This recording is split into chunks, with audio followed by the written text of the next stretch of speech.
Hey folks, Moose Peterson here. I want to talk about one of my favorite lenses, the 14 to 24 AFS lens.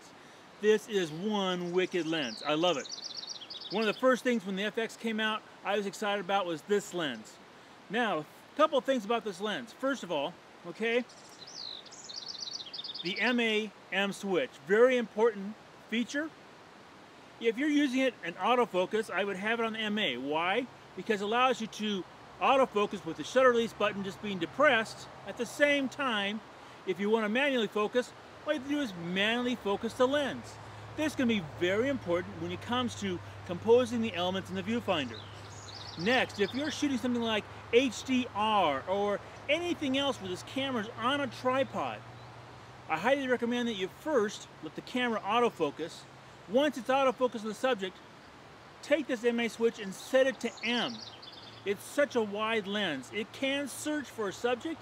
Even the smallest change in focus can really mess up something like an HDR series of images. Next thing, when it comes to actually using this lens, most people shoot just like this. I highly recommend you think about perhaps coming over the top of your subject. What do I mean by that? Take the lens, tilt the camera body, and physically get closer to the image. Now, what am I talking about? Well, let me show you an example. Here's a photograph taken just right outside of San Francisco at a vernal pool in California. Now, the photographs, the flowers you see in the foreground, those little white guys, a little bit smaller than a quarter.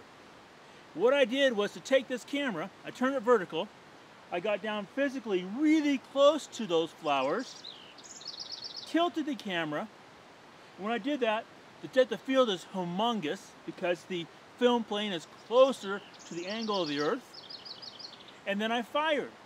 When I did that, I exaggerated the field of vision. It looks like this vernal pool goes forever when only it goes maybe 20-25 feet. That's one of the keys to using an ultra-wide lens. Now, if you take the same principle though, and you put this lens close to somebody's face, my fist being someone's face, you come up physically close, on the outer edge of the frame, you're going to see a little distortion.